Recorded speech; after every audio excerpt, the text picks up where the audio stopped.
Welcome back, my students, to a brand new episode of Comic Class. And today's lesson is really at Stan Lee and Steve Ditko's The Amazing Spider-Man, Annual Number 1, The Sinister Six. This is the final video for the Stan Lee Steve Ditko run that's going to be on the channel. Now, this doesn't mean it's the final time we're going to be talking about the run, but as far as covering it, like going through the issues and even this annual, going over the Sinister Six original story, this will be it. So it's a very big video. We're talking about maybe over 9 hours of content that's been recorded for this run, and I can't believe we're finally at the end of it. So for this big video, I hope you guys enjoy. Be sure to like the video, show your support, as we're going to be jumping into the John Romita Sr. Era / run, hopefully by next week, and that's going to be a pretty good series of videos to be talking about, and I'll be going through it for the first time myself, as I haven't read that era either. So that will truly be different for the channel, because I had already read the Stan Lee Steve Ditko run before I started making these videos, like years ago. So this will be completely different as we're going through John Romita, because it'll be all new even to me, and it's going to be a whole different atmosphere of videos. But without further ado, let's jump right into today's story and let's finish off the Stan Lee Steve Ditko run. And yeah, let's get started with this story. So this story basically starts off with Dr. Octopus in prison, and the prison guards basically find a way to take off his mechanical arms from him. They basically think that he's helpless now and just a regular dude, but Dr. Octopus explains that since he had this type of connection with his mechanical arms, he can actually control it in small distances without having it to be on him. So that's pretty interesting. So he basically is able to break himself out of prison and break out the bars and stuff. And while that's happening, we get to see that Spider-Man goes to J. Jonah Jameson and he basically grabs one of his papers from his desk, as J. Jonah Jameson sees that Spider-Man stealing it from him, and he basically goes off on a web on this, I don't know, would it be like a light pole and stuff, and basically just sitting there reading the paper. So I thought that was pretty interesting, and we get to see that he realizes that Dr. Octopus has escaped. We also get to see that Peter has an altercation with Flash Thompson, and he basically uses Spider Sense to basically dodge Flash's punch, and Flash isn't able to stop as Doctor Strange is walking past him, and he basically goes through him, and Doctor Strange basically says that this is like his ectoplasmic spirit form that, he sees in front of him, so there's no way he can actually hit him physically. I thought that was pretty interesting, and we get a lot of cameos from different Marvel heroes in this special, but we're not really going to be talking about most of them because they're not really that important to the plot in the story. So we get to see that Spider-Man's Spider Sense is going off, and it's revealed to us that the Sandman has been summoned, as well as other members of the Sinister Six, basically go talk with Dr. Octopus for a meeting. So Spider-Man basically goes back home after he couldn't, find Sandman, and he doesn't know what's Sandman at the moment, or why, Sandman is going to meet up with Dr. Octopus, and that Dr. Octopus is doing like this giant meeting with different villains to meet the Sinister Six. But he basically goes home and he sees that Aunt May is basically in the attic and crying over Uncle Ben, and this leads Peter to basically leave the house and go up to a building top and basically realize that he feels guilty about Uncle Ben basically being dead because of him. And we get a little bit of the backstory of how Spider-Man became Spider-Man. We all know the story. And he goes off and he basically tries to grab onto like this little I don't know what you call it. I think it's called like a jumping pole or something.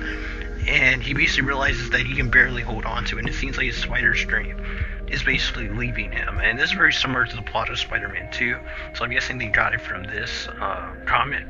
And yeah, so we get to see that the Sinister Six arrives basically at Dr. Octopus's meeting spot, and they basically plan how they're going to take out Spider-Man, and Dr. Octopus comes up with the idea that they're going to fight him one at a time to basically try, because they all have the ego of wanting to be Spider-Man themselves and not really work together as a team. But Dr. Octopus comes up with a plan to basically try to get Spider-Man to be worn out and basically be able to be defeated by one of them, even if it takes all the way to Dr. Octopus to basically get it done. So basically grab papers and they show the number that they have in the order that they're going to be going in. And we'll see this as the issue goes by. Now, after that, we get to see that Electro and Sandman basically go and they capture Aunt May and Betty Brant, and basically J. Jonah Jameson sees that Sandman and Electro have taken them, and Dr. Octopus basically puts on the disguise of being a very nice gentleman, so Aunt May doesn't expect that he's basically a evil supervillain. But Betty kind of knows that this guy basically is a supervillain. Now, Peter goes and he talks to J. Jonah Jameson and basically tells him about what he saw. And then he doesn't care if he believes him or not. The Vulture basically comes and lets Peter know and J. Jonah Jameson through the window that this is true and that Peter needs to contact Spider-Man to basically try to save Aunt May and Betty Brant. So he basically goes and he realizes that he doesn't have his spider powers at the moment. He's trying to get killed if he doesn't. If he does goes, but he realizes that if he doesn't, then innocent people are probably going to die.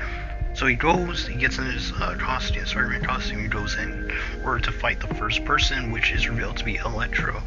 Now Electro basically is at a power plant, and this amps his powers up to a ridiculous amount, and he basically tries to kill Spider-Man in one shot, and throws a lightning bolt at him, but he's able to dodge it. And when he dodges it, he realizes that, no normal human can basically dodge, lightning like that. So his spider powers are basically bad because now he believes that he needs to be Spider-Man. And it seemed like it was his own self-doubt that basically took out his spider powers. So it's very important that he basically believes that he can do stuff and that he accepts his responsibility. And I thought that was a really good plot point for this book. As you know, not everything in this book is basically in the video. Because I do recommend people to read the stories for themselves. So this is definitely a major plot point in the book, and you definitely should read it to get the full amount of panels that were dedicated to him not having his powers and stuff like that. Very important for his character going forward, and very big important character moment for the character in general. But he basically is fighting against Electro, and Electro is just powering himself up with the power plant lines that are there, and Spider-Man eventually defeats Electro by landing a right hook on him, like a haymaker. He basically leaves Electro there, and Iron Man shows up as well as cameos from the Fantastic Four as well on panel.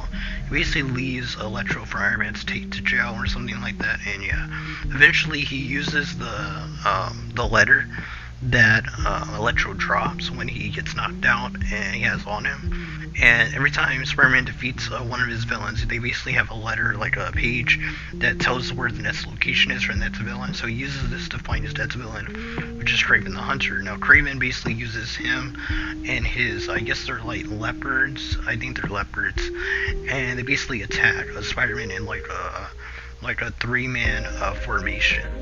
And it's a really cool action scene. We get really cool splash pages for every single villain fight, which I thought was an amazing direction by Steve Ditko in his artwork.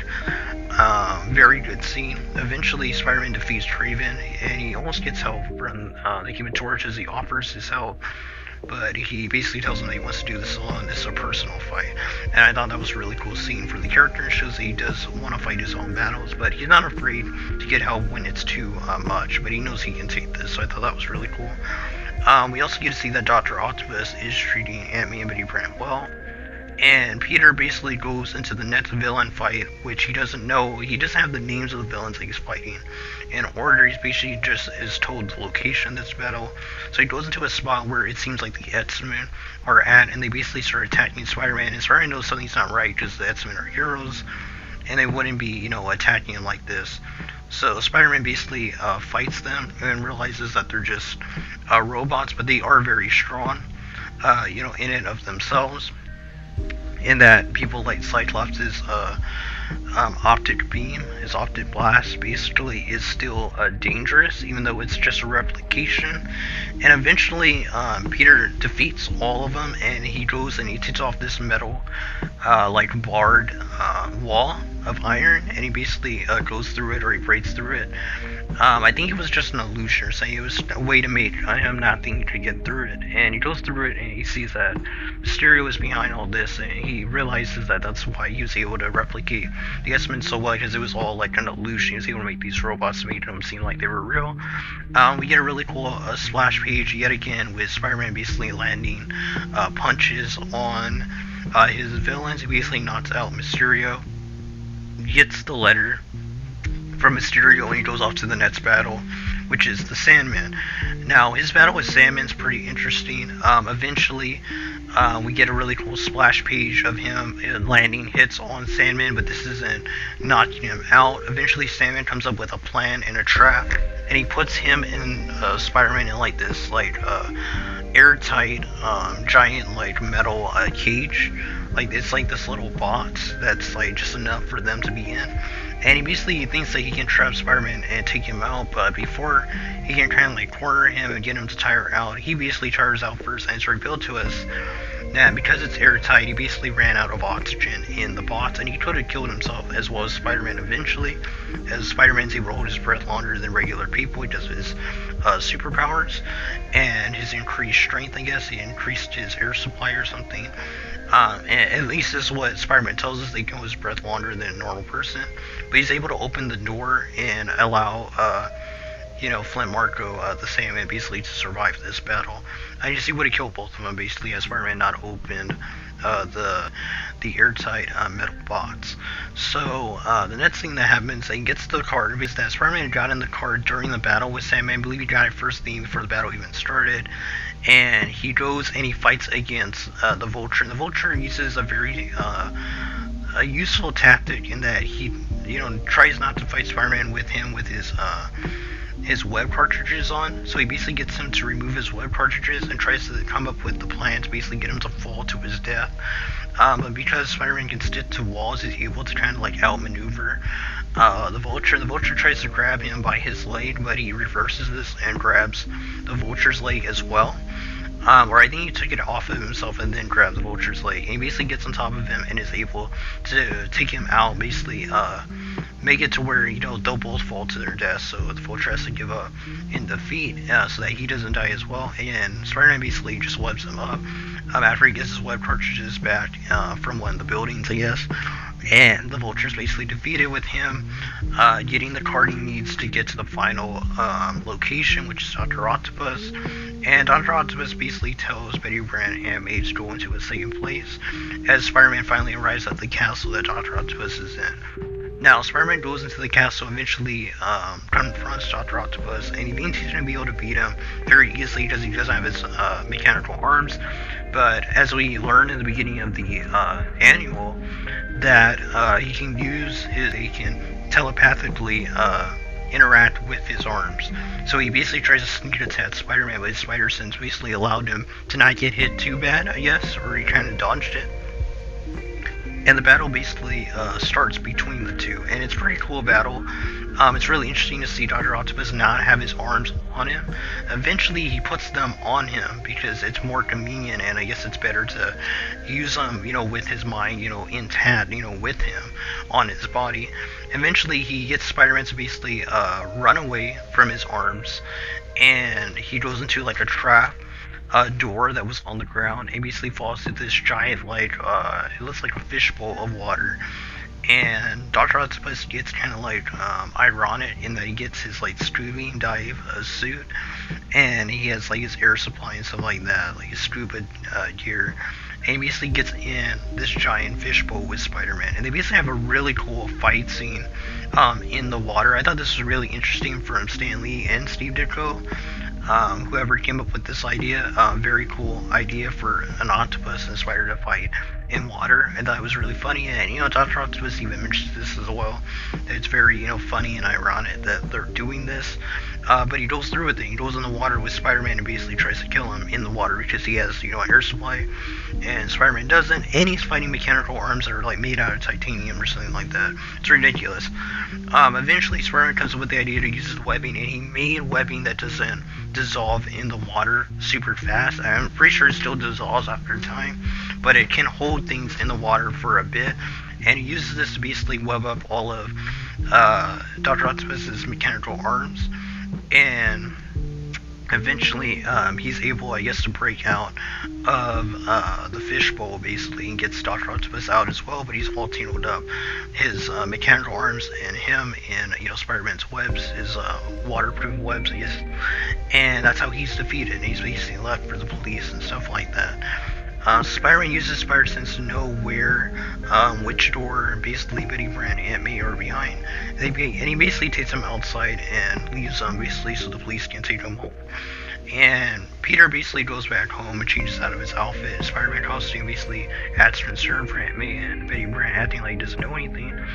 And they basically go inside and they realize, Aunt May realizes she missed her daily show and stuff like that, or soap or something like that.